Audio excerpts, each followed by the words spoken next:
Cigarette খায়, অনেকে বিড়ি খায়। বিড়ি সিগারেট খাওয়া এটা কি সওয়াবের কাজ না গুনার কাজ?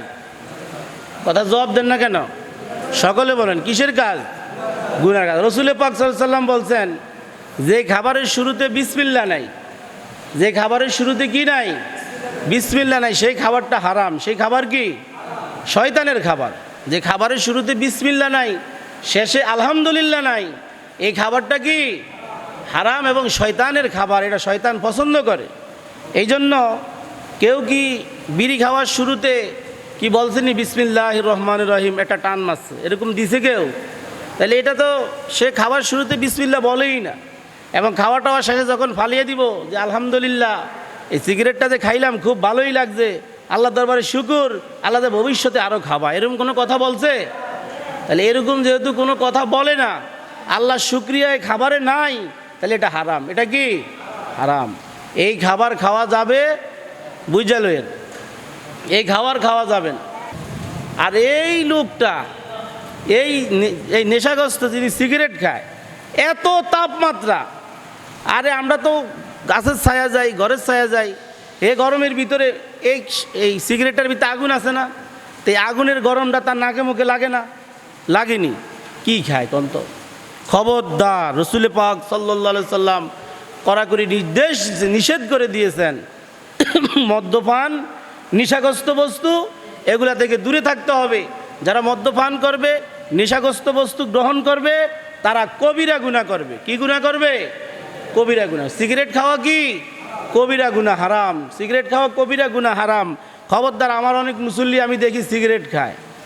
অনেক মুসল্লি কি খায়? সিগারেট খায়। সিগারেট খাবেন না। আবার মসজিদ কমিটির ভিতরেও কিছু লোক আছে রাস্তায় দাঁড়িয়ে দাঁড়িয়ে সিগারেট খায়। তাদেরকে মসজিদ কমিটির দায়িত্ব দেওয়া হয়েছে, এদেরকে মসজিদ কমিটি থেকে অনতিবিলম্বে বহিষ্কার করা হোক। যারা রাস্তায় দাঁড়িয়ে সিগারেট খায়, সে আবার মসজিদের গুরুত্বপূর্ণ দায়িত্ব কিভাবে পালন করে? কিভাবে পালন করে সে? খবরদার, মসজিদের দায়িত্ব এটা অত্যন্ত গুরুত্বপূর্ণ দায়িত্ব। যদিও কেউ এই কাজ করে থাকেন, এখন আজ থেকে তওবা করেন, তওবা করে অনতিবিলম্বে এই গুনার কাজ থেকে দূরে সরে যান। আল্লাহ কি বলছেন? কুল ইয়া ইবাদিয়াল্লাযী আসরাফু আলা আনফুসিহিম লা তাকনাতু মির রাহমাতিল্লাহ। কি বলা হয়েছে? হে রসুল, কুল, হে রসুল, আপনি ঘোষণা করুন, হে আমার বান্দারা যারা নিজেদের নফসের প্রতি অত্যাচার অবিচার করেছো। আপনি গুনাহ করি, আমি যখন গুনাহ করি, আমার এই নফসের প্রতি অত্যাচার অবিচার করছি না? তাহলে অত্যাচার অবিচার করছি। এখন আমি, আল্লাহ কি বলছেন? লা তাকনাতু মির রাহমাতিল্লাহ।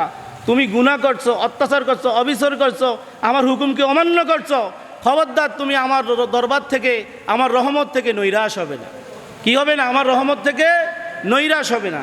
তাৎক্ষণিক তওবা করো যে আমি আল্লাহ গুনাহ করেছি, আর গুনাহ করব না। মসজিদের স্বার্থে, ছেলে সন্তানের স্বার্থে, সমাজের স্বার্থে আমি এখন তওবা করলাম, আমি আর এই কাজ করব না। সঙ্গে সঙ্গে আপনার চাইতে শ্রেষ্ঠ, অন্যতম, আল্লাহর প্রিয় বান্দা এই সমাজের মধ্যে আর কেউ হবে না। আল্লাহ আপনাকে অনেক মহব্বত করবেন, অনেক ভালোবাসবেন। এই জন্য সকল অশ্লীল কার্যকলাপ থেকে আমাদেরকে কি করতে হবে? গুনাহ থেকে পরেজ